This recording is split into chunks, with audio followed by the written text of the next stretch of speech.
Welcome back to the Brian Mitchell Show as we come to you live from the Window Nation studio here in Atlanta for Super Week on the Team 980. Buy 2 windows, get 2 free. Visit windownation.com today. The Team 980's coverage from Atlanta is also presented by Patient First. Patient First is now hiring radiology technologists. Apply at patientfirst.com. That's patientfirst.com. And also by Geico. 15 minutes can save you 15% or more on your car insurance. And join us right now. We have Jeff Bostic walked up and started shaking hands and joining us now. All it takes is a squirrel for Doc to get distracted, but when it's Mr. Bostic, you're like, you should be distracted, and Doc is not even looking. Man. He's like, Jeff what's going on? And joining us now, the Hall, president of the Washington Redskins, Bruce Allen. What's going on, Bruce? How you doing, man? I'm doing great. Great to see you all, and great to see the great Jeff Bostic walking in. That's right, baby. Wearing his jewelry. Look at him wearing his jewelry, too. Bling, bling, bling, bling. Bruce, you wedding ring. yesterday you all hired Rob Ryan. I think that kind of finalizes the coaching staff. Is everything in place at this point? Yeah, generally it's in place. Jay took his time making sure he got the right type of people for what he wants to do with the staff, and I think Rob was the last element he was looking for. This staff, it's been an unusual offseason, can we say that, in terms of a coach who was hanging by a thread, it seemed, from us from the outside looking in. Was he hanging by a thread by you? Who? Jay Gruden. Oh, no. Right at the end of the season, Jay got together with Dan, Doug, myself, talked about what his plans were, didn't know what it was going to look like. Right. As you know, coaching free agency is through the month of January and really goes into February, and was trying to find the right pieces to put together for his coaching staff. And he must have interviewed over a couple dozen people, and he feels he has the right staff. As we move forward, looking at Jay's staff and people look at the production and the record, when you move forward, is it a certain thing that you feel needs to happen this year to continue on that relationship? Brian, great question, and I don't have a great answer for it. If you look at our last 2 7-9 seasons, which are unacceptable to us, there's a reason for it. When you dive into what happened in each game, why did we have the outcome in different games, you have to analyze the season. The only thing we can do right now is try and get our guys as healthy as they can. We have a lot of players who are in the offices you're not supposed to be. If you're healthy, you're not allowed to be at Redskin Park right now. It's a dead period. But we have a lot of our players who are committed to getting themselves well, getting themselves stronger, and then it's coming up with a magical game plan for the upcoming season. You made a comment. You said that we were close, and I followed it up in the format of going close to what? Because you didn't explain what you were close to, or I didn't understand what you meant. Well, close to the playoffs. We were technically 2 games out of the playoffs. Okay. And even having to overcome some obstacles to be in that place, playing in Tennessee in Week 16 of the NFL season with a chance for the playoffs, I was really proud of the guys' effort. And I thought the coaches came up with some good game plans to utilize players who had only been at Redskin Park for less than 2 weeks. Bruce, you had all those injuries last year. 2-part question. How you are going to address that? Because for 2 years in a row, we had a ton of injuries, as many as anybody else in the league. And then as you move forward, like I see last year, we get injuries, we go outside the building to find people instead of having someone in the building in place to just step them in place. Well, that's 2 different questions, and I'll address both. Yeah, we have to make sure that we're developing our practice squad players to step in for those positions. Unfortunately, when you hit one position like offensive line, someone asked me down at the Senior Bowl, well, how come you didn't keep more depth on your offensive line? I said, we had 12 offensive linemen on injured reserve. Most teams in the league, you carry 8 or 9 on your varsity and 1 or 2 on the practice squad. Well, we went through two of those rotations in there. So, yeah, we can do a better job of trying to find players that we can develop, and so they can step in. If someone gets hurt on a Thursday, they can step in and play in that week.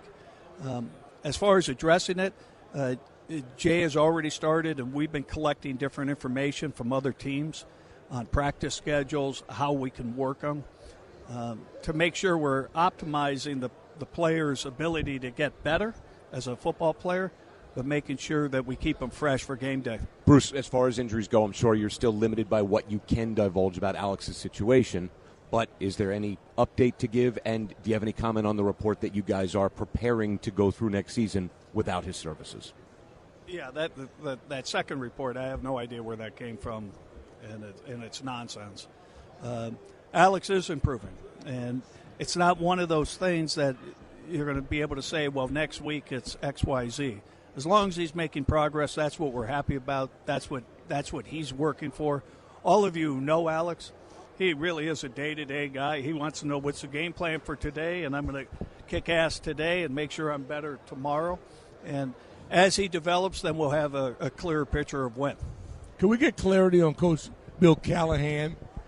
There's questions on the community that's not attached to the organization, whether or not he's a Bruce guy or a Jay guy, and who really has the final say on offense? Well, the head coach has the final say on offense, defense, and special teams. That's not unique to the Redskins. The head coach, if he doesn't like a certain defense, he's going to say he doesn't like a certain defense. But in Jay's case, that he's an offensive play caller as well, obviously Jay has it. Bill Callahan's a Redskin guy. He's clearly one of the best offensive line coaches in the NFL, and we're pleased to have him. Can you talk a little bit more about the juggle between Mr. O'Connell and Kavanaugh and your view long-term on O'Connell? That once again, that was Jay's idea on trying to get Kevin and get some new thinking and fresh thinking into the offense.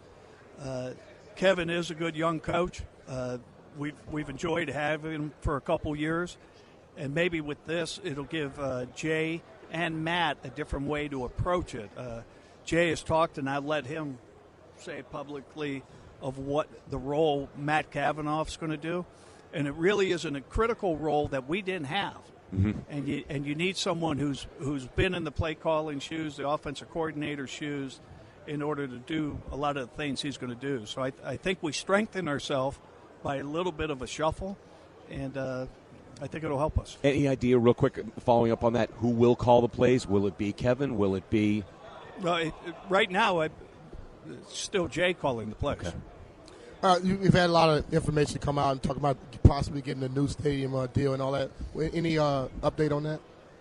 You had to go there. The moat's gone, right? So the moat is gone. Save the easy the moat one. Gone? The moat was gone after you saw it at 60 Minutes. Okay, because that was going to be ridiculous. Okay, thank you. All right. We're still having dialogue. It's progressing. We're going to meet with some people down here who want to be associated with it, and we have some really great ideas that at the right time we'll be able to share. Cool. Dan's temperament now, when you meet with Dan Snyder, when the season's over with, I've always wondered, what is that season-ending meeting like for you? And what's his temperament? What is he saying? And can you lend any insight to your conversation with him?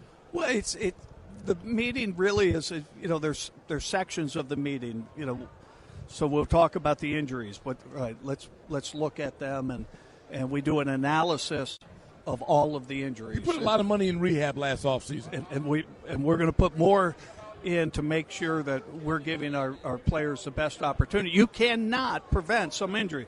You two know it. You just see it and you watch it, and it's just some of them can't. Yeah. And the one message and you two ought to be screaming from the top of the buildings, not just the team. I feel bad for the players.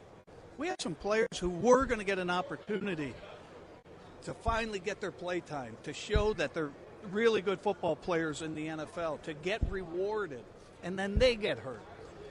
Getting that opportunity for these guys, I'm sick for them as much as I am for what it did for our football. But the technology, and we've talked about this with Brian and Scotty, the Rams and McVay's offensive line now, 2 years in a row they haven't missed starting out.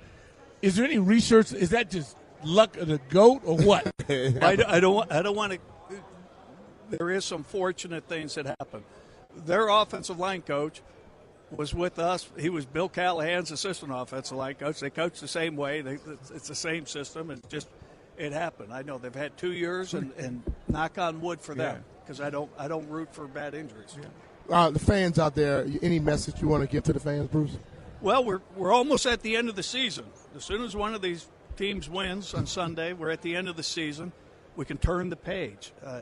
I do know everyone at Redskin Park is working their asses off in order to get better, and that's what we have to do. We have to get better across the board, and in December we have to compete.